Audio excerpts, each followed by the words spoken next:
Hey family, listen, if you're like me, life gets crazy and hectic, and sometimes our body needs a little extra love. For years, I've been using something that has been a game changer for me, as well as recommending it to my clients. I'd like to introduce you to Vital Body. It is packed with 37 fruits and vegetables, 19 herbs and spices, prebiotics, 15 strands of probiotics, 21 different enzymes, and I'm telling you what, you get 100% of your daily dose of 21 vitamins and minerals straight from nature. This product contains no GMOs and it is vegan friendly. And here's the best thing, there are no artificial flavors. So if you're ready to kick off your vitality journey and you want to feel better daily, and if you're like me, you want a little extra sleep throughout the night, head on over to vitalbody.com/Monica. And because you are a member of the Black Women Amplified family, they are graciously giving us an extra 20% off of our order. Just use the code MONICA20. Get prepared. I can't wait for you to try it. Head on over to vitalbody.com/Monica and start your vitality journey today.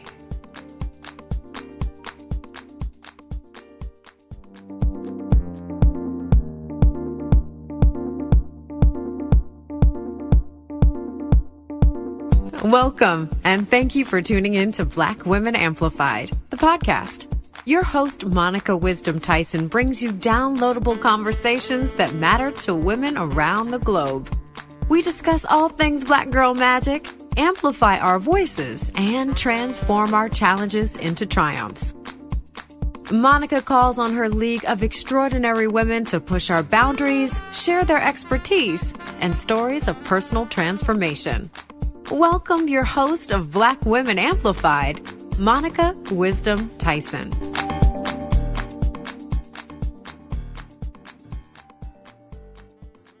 Before I introduce our special guest, please make sure that you subscribe, share, rate the podcast, and let the world continue to know about Black Women Amplified. Thank you, and I appreciate it. Today's special guest is Denny Bryce. Denny Bryce is a remarkable storyteller, award-winning author, professor, and marketing expert who has a great passion for historical fiction. She uncovers fascinating facts about history and weaves them throughout her intriguing books. Her latest book, Can't We Be Friends, tells a story of a true friendship between two of America's biggest icons. Denny co-wrote this book with Eliza Knight, and together they bring to life the iconic photo of Ella Fitzgerald and Marilyn Monroe. Today, Denny joins us to share her story, her writing process, and a deep dive into her latest book, Can't We Be Friends? Welcome bestselling author Denny S. Bryce to the Black Women Amplified podcast. Welcome, welcome, welcome, Miss Denny Bryce. I am so excited to have you here on the Black Women Amplified podcast. Listen, I'm excited to get into this book and get into this conversation because I am so intrigued by this story. How are you doing today? I'm doing fabulous. I'm excited to be here. I'm definitely excited to talk about this book and the journey that my co-author and I have started. Goodness, it's been a minute. So I'll tell you, since we began and where we are now, it's a thrill to finally be able to talk about the book that will be on shelves nationwide March 5th. March 5th. March is a great month. Yes. It's my birthday month. Oh, okay. Are you an Aries? Yes. There I go with it. Okay. What's your sign, ma'am? Sagittarius. Okay, we're besties then. Sagittarius and Aries do well together. Yeah. Yes, we leave each other alone with love. Absolutely. Tons and tons of it too. It's fabulous. So you live in Savannah, Georgia, one of my favorite cities. I've only been once, but I absolutely fell in love with it. Is that where you're from? Oh, no. I am somewhat of a traveling gal. I was originally from the Midwest, spent many years in Chicago, lived in New York, lived Okay. in Washington, D.C., and now I'm in the warmth and luxurious Savannah, Georgia. And I'm enjoying it here, especially when the weather's warm, because I had enough winter in the cities I've lived in to last me. Oh my So goodness. I'm happy to have year-round sun and temperatures above 50. So yes, My I'm best enjoying friend was Savannah. born in Savannah. So I went there. Mm. I've been to Savannah a couple of times, but went to visit her Oh, family okay. home. And it was just one of those places I was like, I could live here. Even though Yeah. it seems like a country town, it's very sophisticated and the art scene is amazing. So I fell in love with it. Right. In Yeah, that's very Chicago, true. I think half of Love. the people I have interviewed are from Chicago. I live in St. Hey. Louis, so I'm like, I know Oh, you all okay. very well. Yeah, that's an 8 hour drive. I've been there. I've done that. It might be less than that. I used to go to, of all places, if it's still there, the Globe Theater. Yes. This is back in when I was a theater and dance major and a bad actress. That tickled me And in your that's bio, a bad actress. All right. Hi, I was I'm better at other things, but they let me on stage acting now and then. yes. Now, was it always your dream to be a writer? You said you were a dancer and a bad actor. Did writing evolve, or is it something you Well, always wanted to do?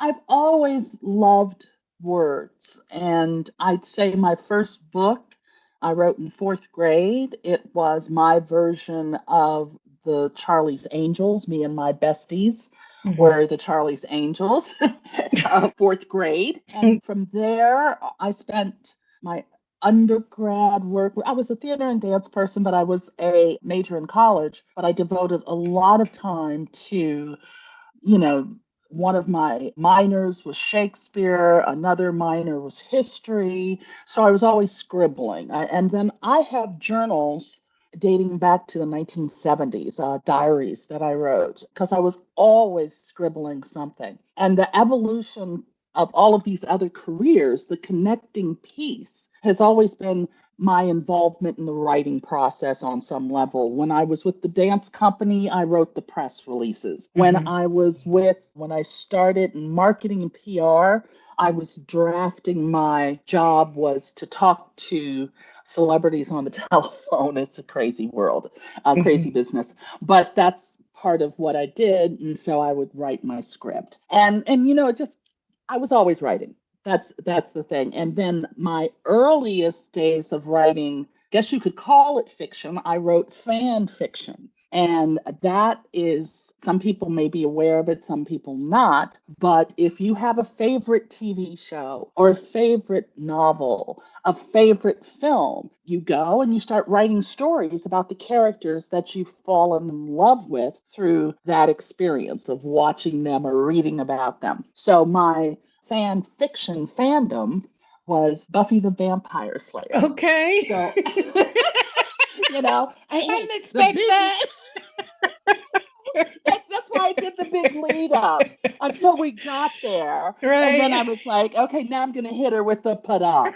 Right. And Like, okay, of all the stories, what intrigued you about Buffy the Vampire Slayer? I was very much enamored with the Buffy Spike relationship on that series. Mhm. And Buffy was the vampire slayer, the one and only. And she had two great relationships. Both of them happened to be vampires because when you're a slayer or in anything paranormal or of that ilk, you're always going to fall for the one thing you should never fall for. But she had a great romance with Angel the vampire, but she also had a thing with Spike. And Spike was more the underdog, the not perfect. Well, how can you call a vampire perfect anyway? But Mhm. he was the sketchy one. Right. But on the real level, he, in my opinion, and many other Buffy Spike writers back in the day, we felt he was the true guy, the really important character. So I had a lot of fun writing that. Did it for a while. And it was actually a form of relaxation for me because I was running my own PR and marketing firm at the time. So after a hectic, crazy day and all the things you have to do in the house and this, that, and the other, I'd relax by writing fan fiction. Oh, wow. So, so you asked the question about me and writing. It's been a thing in my life from the earliest I can remember. Then, after the fan fiction days, I got involved with some friends who were also fan fiction writers who happened to be published authors in the romance category. And they were kind enough to introduce me to some national organizations that really were all about learning the craft of writing and building networks and communities, so that as a writer, it's a very isolated thing writing books. There's not like a bunch of people in the room when you're working at your hardest. And so it's always great to have a community of other writers or just people who will listen to you when the writing isn't going as well as it should be.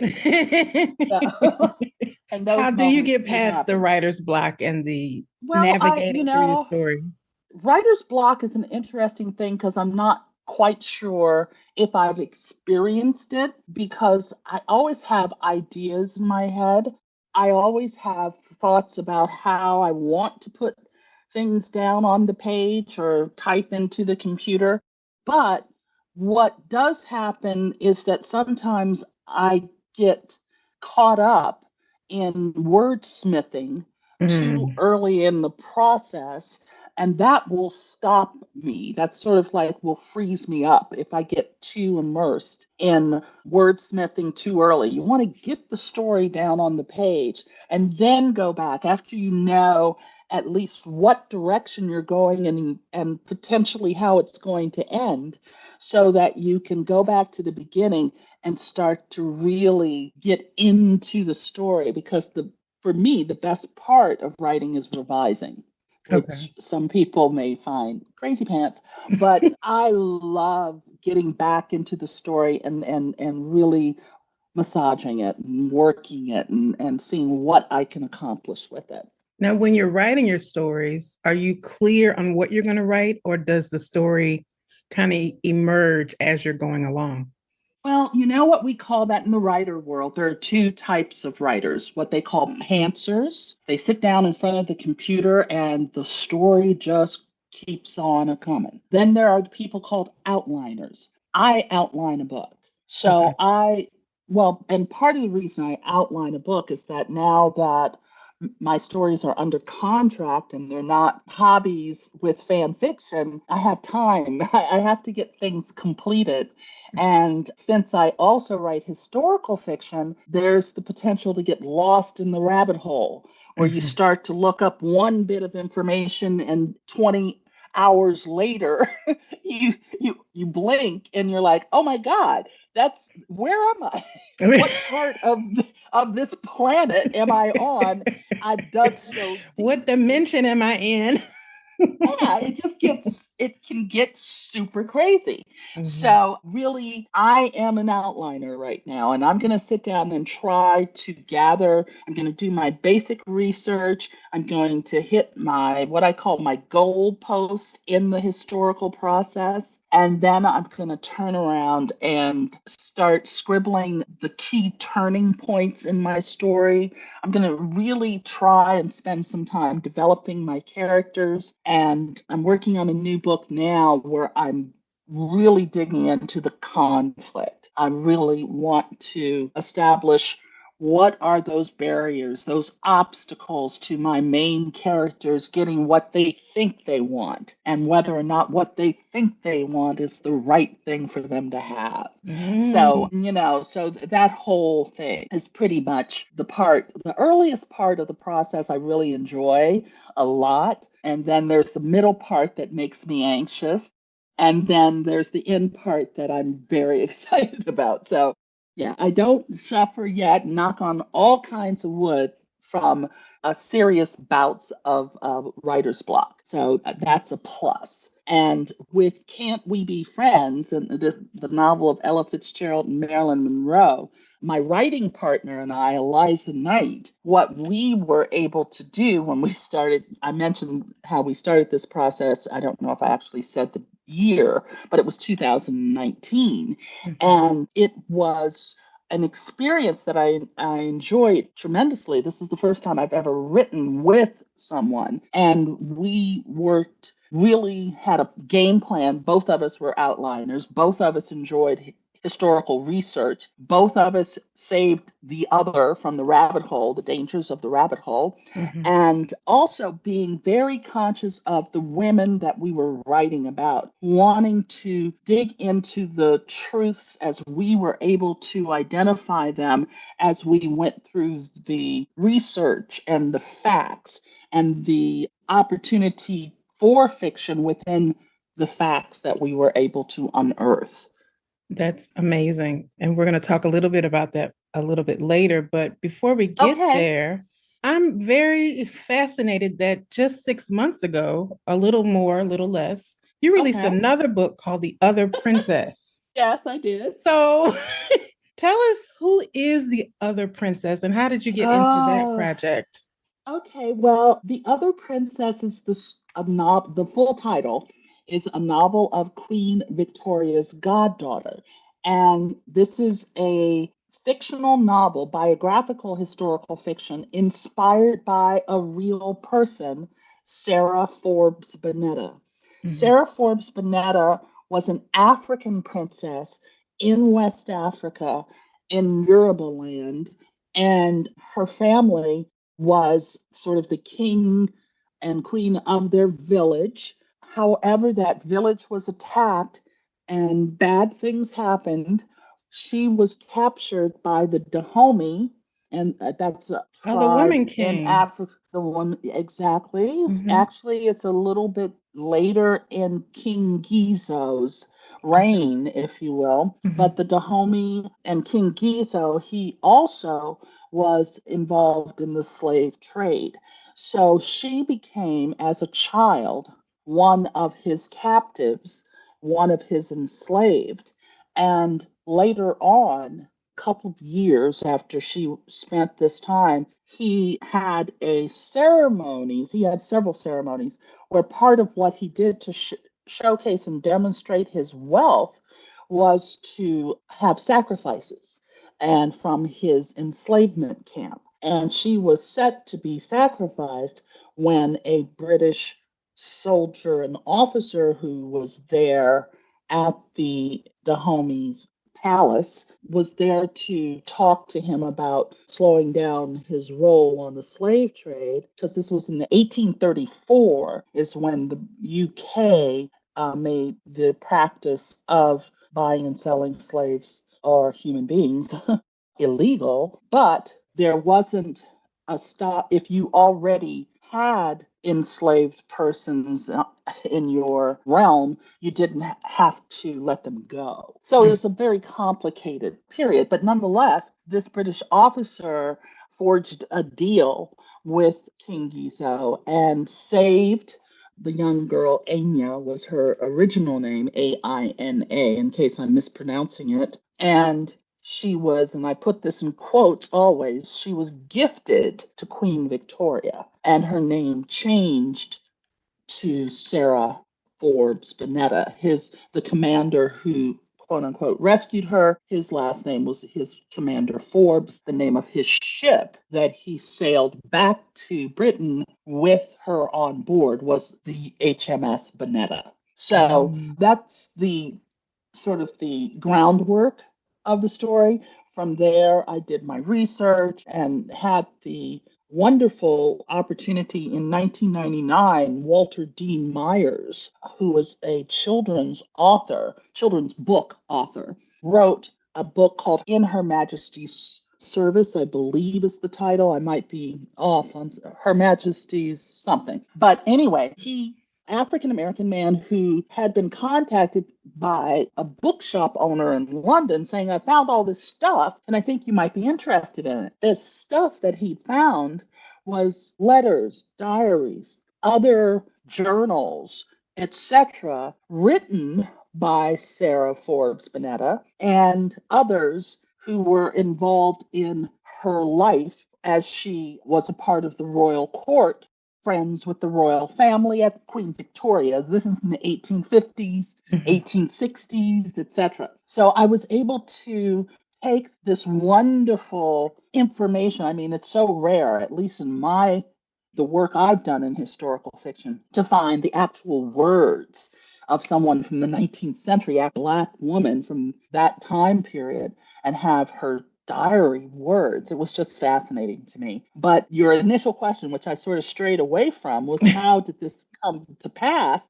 Well, my editor at William Morrow, Tessa Woodward, had put a post on her then Twitter feed that said, "How come no one's written about Sarah Forbes Bonetta?" And this is a couple of years ago. And there was a TV series, I think in 2016 or something around that time, called Victoria on PBS. And Mhm. in one of their episodes, they actually had the little African girl who was the queen's goddaughter in a couple of episodes.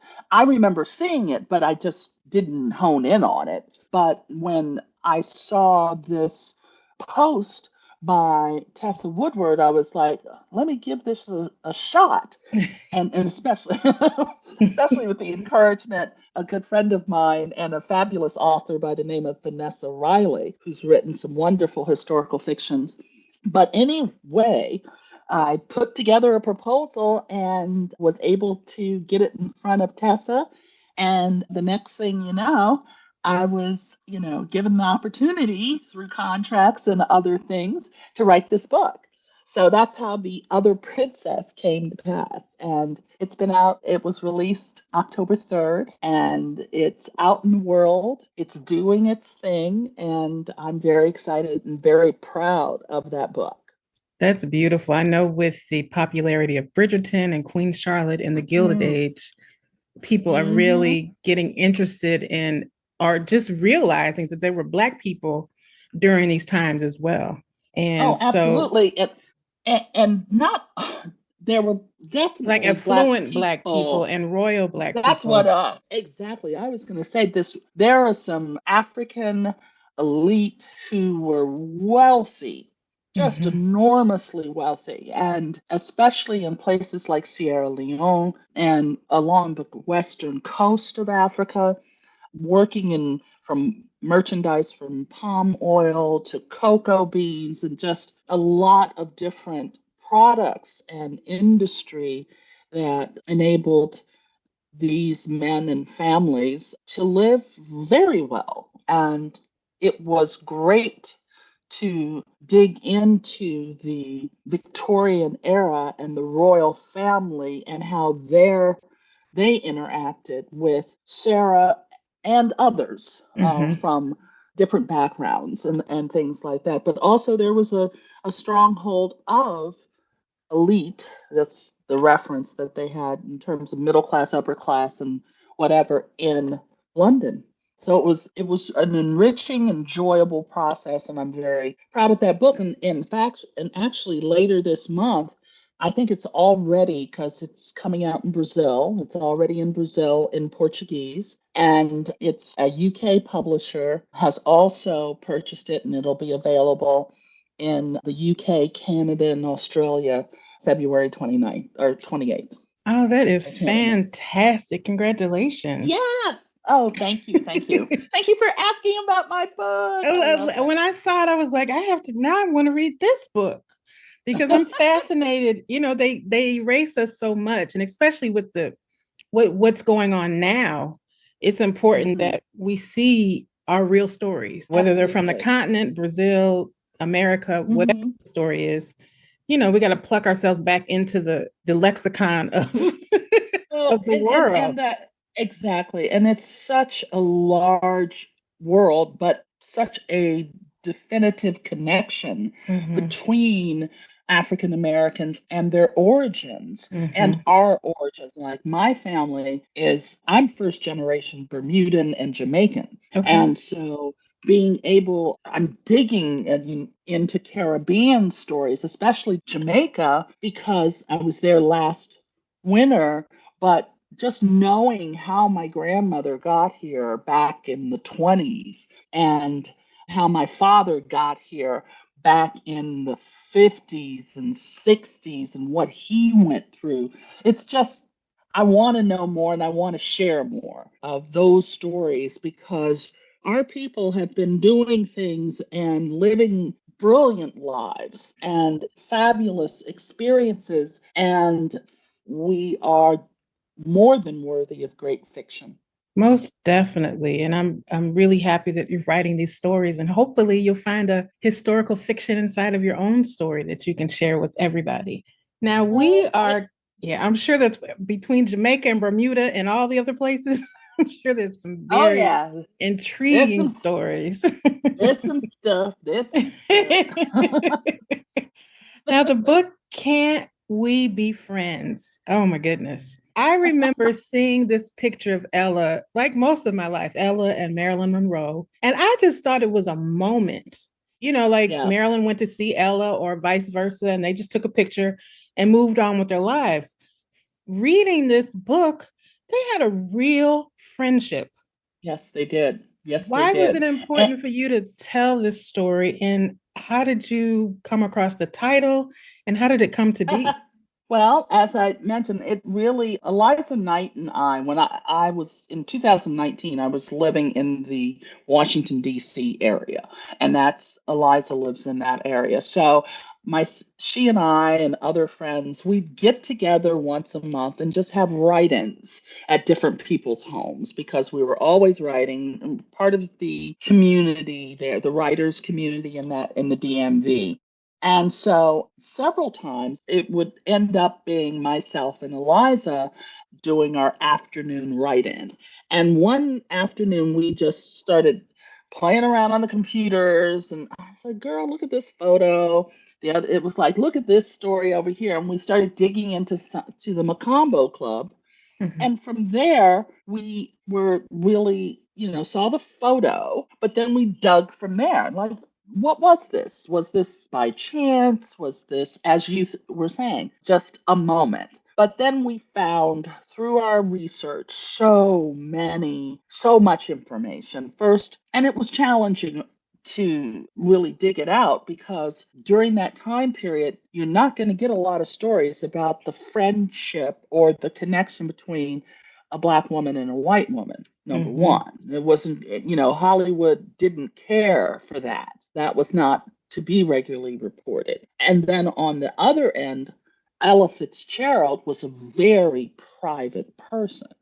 So some of the things that we were able to nail down and confirm came from their YouTube interviews with Ella from the 70s and 80s, and mostly 70s and 80s because she passed, I think, in the 90s, that where she talked about her life a little bit more freely and her connection to people and to Marilyn. We also found a contract that in the name of the album was Friends. That was a contract for Ella and Marilyn to do an album together. Oh, wow. Hello, family. This is Monica Wisdom. I wanted to share a story with you that absolutely changed my life. In 2015, during a business trip, my hustle-driven life led me straight to urgent care with full-blown pneumonia. The doctor's orders were clear: no flying home until I fully recovered. Faced with a critical decision, I had to choose between continuing to ignore my exhaustion or embrace self-care. After 3 days of reflection and healing, I made a choice. The decision was to prioritize my self-care and reclaim my vitality. I shifted my life and put myself first. Now, I am here to help other women who find themselves at a similar crossroads. I offer 2 ways that we can work together with Monica Wisdom Coaching: personalized one-on-one coaching or self-care downloadable journals designed to help you recalibrate your life and put yourself first. Simply visit www.blackwomanamplified.com and all the information is there. Take a moment, visit the site, and let me know how we can work together and how I can support you supporting yourself. Have an amazing day, and God bless you. So with those kinds of finds, we were able to really put together that friendship and those moments where they were in the same city, talking on the phone. I mean, conversations, of course, this is historical fiction, but we knew they were in the same place and could dig through some of our history to find the facts of the matter. In addition, we were very conscious of the fact that Marilyn's story has been told quite a bit. Yes. And we wanted to really dig into her story from a different perspective, or what we felt was a different perspective from what others might have, how others had depicted her. First of all, we both felt that both Ella and Marilyn were very intelligent women, very driven, very capable of running their own careers, but they couldn't to a certain extent because of the misogyny in the industry. That was just not something they were encouraged or permitted to do. So we had those bonds to elaborate on. But Marilyn had a room, a house full of books. She was an avid reader, very much so. She also was an avid not fan of Ella's. Her singing was the epitome of what that was Marilyn's goal, was to be as good a singer or sing like Ella. Ella, on the other hand, was private and didn't really fall into the Hollywood swing, but it was also, she had some things that, one of the things I mentioned in the story that I found in an issue of Jet magazine back in 1950, I want to say 51 or 52, the headline was Famous Fat Women. And inside that article, you had Ella was one of the stars featured. And imagine the comfort level of publications during that time period, no matter, be it a Jet magazine or a Time magazine or Walter Winchell's column, etc., or the Macombo Club. There was some misinformation about some of the stories you'll see, or some of the posts, I won't call them stories, but some of the posts out there will say that the Marilyn helped Ella get into the Macombo Club because they were denying her because she was Black. Well, they'd already had Lena Horne and Eartha Kitt and Dorothy Dandridge on their stage. And the first club that Ella performed at was Tiffany Club, not the Macombo. And Marilyn was definitely helpful. We had found a letter that was written to the manager from secretary to secretary talking about was Marilyn still going to do an after party for the event. But the thing that stopped, and I don't think it's a big giveaway to the book, but the thing that prevented the Macombo or the Sunset Strip clubs at the time from hiring Ella initially was because she wasn't a size 6. That's what I found really interesting, is that I was like, oh, it wasn't about her being Black specifically. Right. About her not having the right image for the club. Or what they, that's that statement on beauty as defined by, and the 50s was a hard time. I mean, every time, to me, every decade has its rough spots for women. But the 50s was, post World War II. And there was this, you could see it in the films from that time period. You had the hourglass figures. You had the men dominating the movie screens in terms of characters. Women were just secondary plot points. I'm totally a movie buff, a classic movie buff. So and looking at that, just the external, you think about those, everything from Butterfield 8, even, with Elizabeth Taylor during that time period, and all of the movies that Marilyn made in the 50s.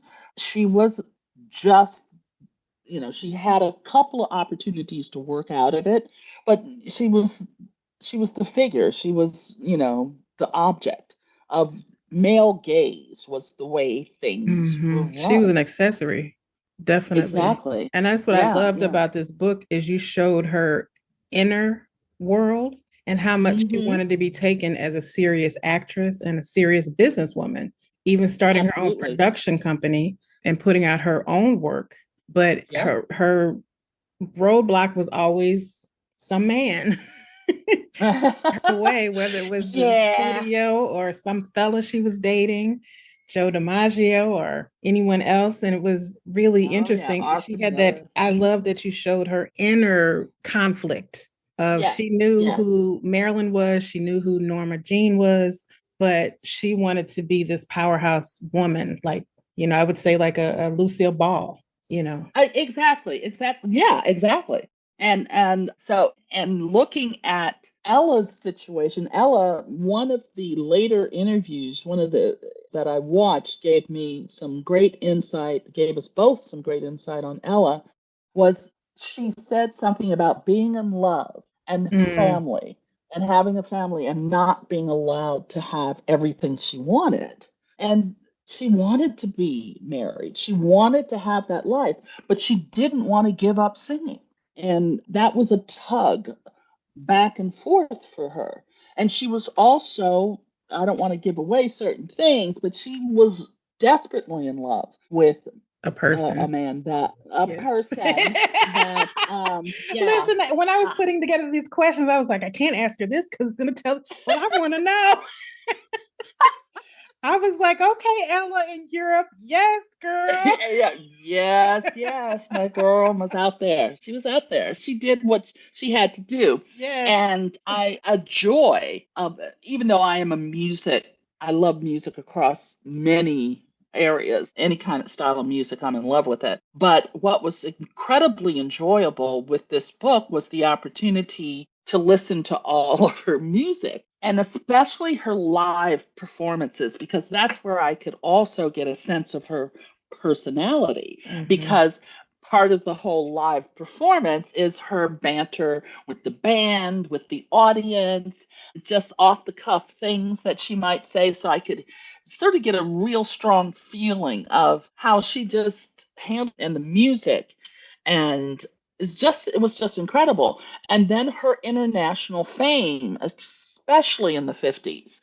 She was on that's one of the hardest working women in show business, right there. She did not let anything slow her down. And it was just so enjoyable to know that the similarities between the two women Mm-hmm. definitely fueled their friendship, but also what mattered to them separately. And then the other thing that was fun about writing a friendship novel was women and we like to sit back and chat. We like to hang out and go through it with our bestie and talk about these things. So some of the scenes were just felt so authentic, even though we hadn't been in the room when it happened, you know? Right. Yeah. I mean, it was once you, just the way that you all introduced their friendship through the letter writing Yeah. and the inquiry for, will you teach me how to sing? I didn't know that Marilyn Monroe even took her singing that seriously, you Oh know, gosh. and I didn't realize that she was such a student of her craft. But I loved how the letters just got more and more involved, and they had a friendship in real life, but these letters were beautiful to each other. And they were Oh, asking questions and answering them, and it was beautifully done. oh, thank you. Thank you. Yay. Eliza and it was a process because what we did, well, first we researched together, had a whole big spreadsheet. We worked in Google Docs. And, since I'm a film buff, I knew all of everybody's films, all of Marilyn's films I'd seen at some point in time. We would watch and listen and share a lot so that we got a sense of of the characters that we were working on. So then we go, and after we did a very detailed outline, we write a few chapters and exchange the chapters. go through and then because we also did a lot of back and forth with the manuscript because we wanted that continuity and a voice. And if Ella and Marilyn are together in a room, Ella and Marilyn are together in the room, you know what I mean? So we had a lot of fun working on this book. That is definitely a fact. It was hard work. Now let me not make it at all sound like it was a walk in the park, because writing books is writing books. It's a lot of words. I mean, we have one of these days we'll share some of the chapters that didn't make it into the book, because there are a few of those that would be fun to share. We've talked about doing that down the road after the book is released, and we can share some things like with our newsletter readers and stuff like that. But yeah, the story has surprised us, which was, from the research, we got surprised. And in the writing process, we both have different styles, but we were able to, I shouldn't say different styles, our writing merged, but we have different approaches to writing.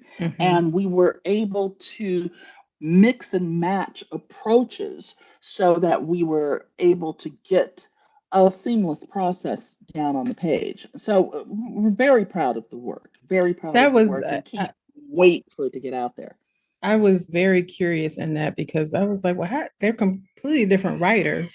How are they going to put this together? How were you able to put this together and make one voice? So it didn't sound like, well, this one did Marilyn or this one did, this. Right, you could tell this or you could tell that. And it was really fascinating me because you see musicians collaborate and movie people collaborate or writers' rooms for television shows, but to see an actual novel being written by two completely different people was very interesting to me. And I thank you for explaining that process.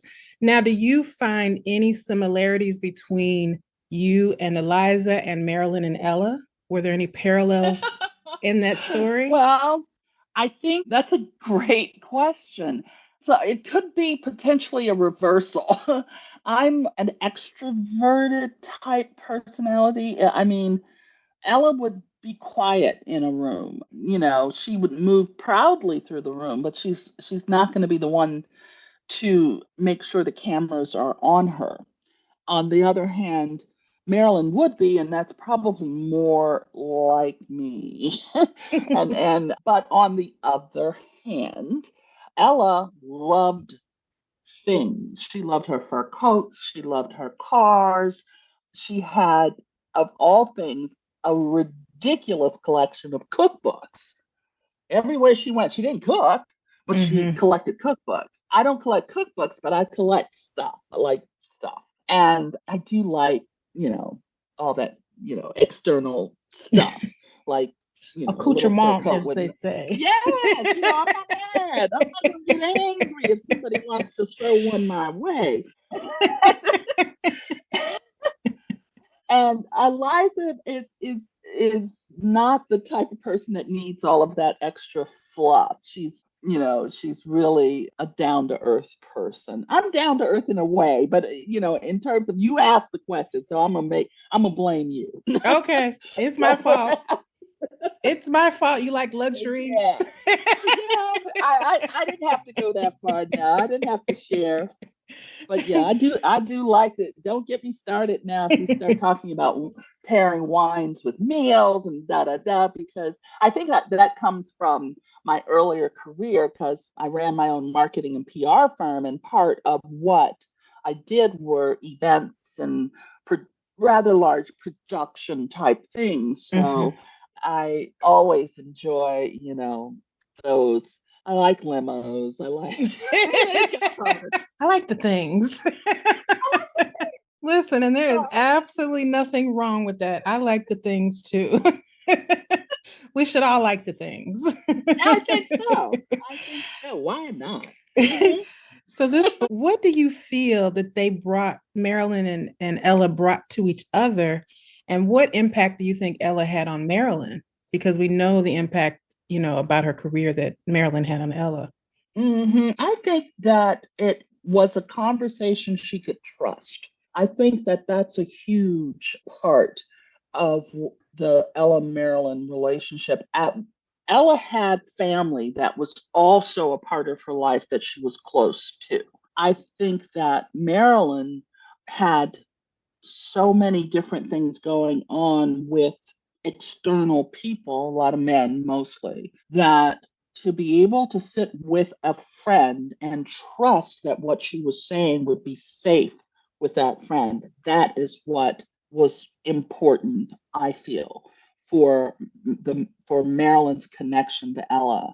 They could talk because Marilyn had a lot of she was quietly but consistently involved in the civil rights movement.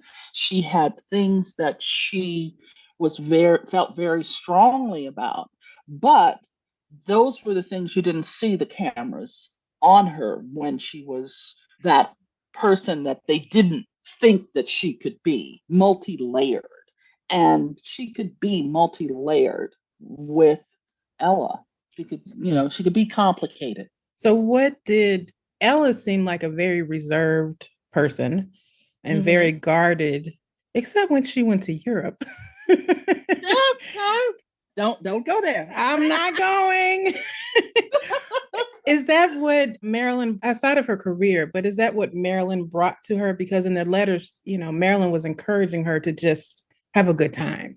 I think you caught exactly what was going on there, because Ella, as many African Americans in the music industry in the 50s, especially women, they had to be guarded. You had to, or you weren't, if you weren't guarded, you'd get some unfortunate, you think about Billie Holiday's career, and they were contemporaries, Billie Holiday and Ella and gosh, Sarah Vaughan, and just a whole group of these super talented African American singers and actresses. And they had to keep themselves safe to the extent that they could. And I think that after her marriage, after her initial marriage, Ella, she needed somebody like Marilyn in her life on encouraging her to enjoy it, because Ella worked 24/7, and to actually have the opportunity for her to let herself live life outside of what happened on a stage or in a recording studio was a big step for her. Yes, it was. You can see as the book progressed, she opened up and got to experience life in a whole new way. And it was like, all right, girl, I loved it. And even her, even her conversation about family, about being a mom, like you never heard that about Ella. You never heard anything outside of her singing, really. Right. Because she did not talk to the press. I mean, I listened to one interview that she did, a radio interview that was never released. One of her managers squelched it, where she talked about the civil rights movement, where she talked about how upset she was about things that were happening in the African American community perpetrated by racism and segregation and all of the Jim Crow things that would be happening in the 1950s. And that interview did not get out publicly. Oh, wow. At the time. And so at the same time, I think in the book there may be, and I can't remember because there's so many words in the world, but there were people, or she might have even said it herself, that she wished they'd go down south. And the racism, I know there was things would happen that just pulled her back. When you're on stage is one thing. You step off the stage and there's still pushback. There's still the racism. There's still people who don't want you there. Right. And so I can respect the whole idea of her being guarded, because she was a big star, a huge star, and should have been in our time period. She never did Broadway. She sang all the Broadway songs, but they didn't let her on Broadway. She didn't do any musicals. She wanted a TV series. They didn't give her that. I mean, and she was a huge superstar, but at the same time, with limitations. They definitely pushed. Yeah. Mm-hmm. To dim We'll her let you light. do this, but you can't do that. Right. Yeah. So it was an amazing career and two amazing women that it just made sense that they were buds. It just, after we kept digging through it, Eliza and I kept digging through that, we were like, oh, yeah. Oh, yeah. By the end of the book and the last segment of the book, which ties into the beginning of the book, and you know exactly what I'm talking about. Yeah. That's when I knew, oh, they're real friends. Like, yeah, that's what a true friend does. They're real friends. Yeah. Yeah. What Yeah. do you Very hope much. that people understand from reading this book? Can't we be friends? I hope that they are introduced to an Ella Fitzgerald they did not know existed. And the same applies for Marilyn Monroe, because this is not the Marilyn that everybody kind of sort of thinks she should be. She's a real person. Ella was a real person. Both of these women were striving for greatness on both sides of the entertainment life. They wanted to be the very best they could be as entertainers, but they also wanted to be the very best women and people they could be. And they were able to have moments where hanging out together or interacting with each other gave them joy. Mm-hmm. Yeah, I loved how they would So, plan. We got to get together. I'm going to be in this city, and let's get together. And they yeah, always found each other. And I thought yeah. that was beautiful. And thank you so much for all of this. I mean, the book is lovely, and I learned so much. And it was just to hear a beautiful story of girlfriends is so Mm-hmm. nice that it didn't have anything to do with anybody else but them. That was beautiful. So thank you and Eliza for this book. But before you go, Okay.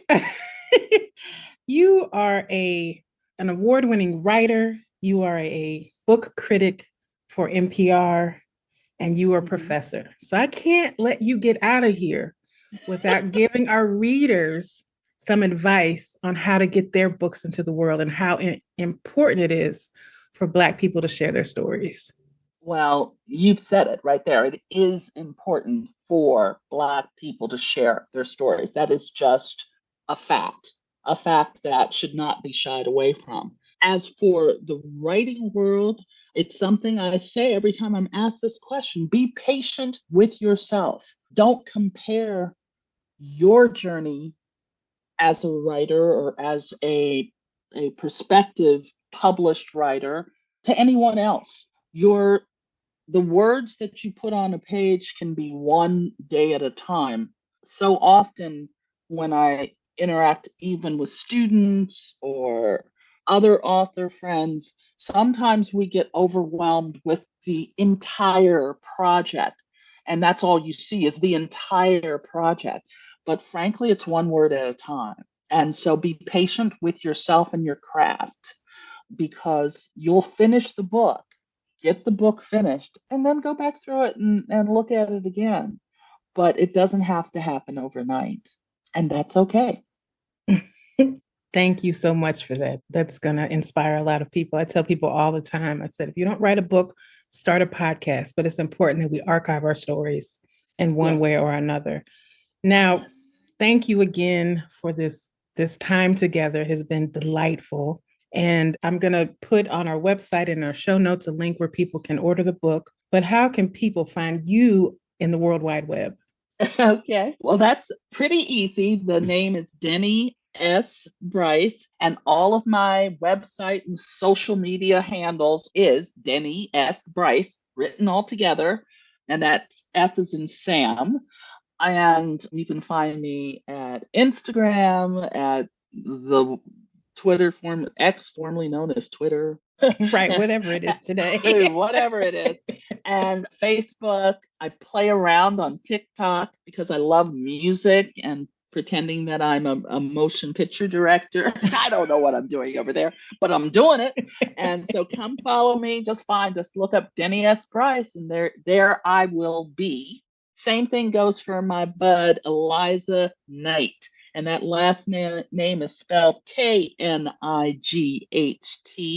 And she is on the same social media platforms as me. She has a great website. She writes, of course, she writes a lot of fabulous stuff. I think she has a couple of books. But prior to this one, her last book was starring Adela Stair. She wrote a fabulous novel about the life of Fred Astaire's sister, who is very much not talked about enough. And so our book will be out, Can't We Be Friends, a novel of Ella Fitzgerald and Marilyn Monroe, March 5th.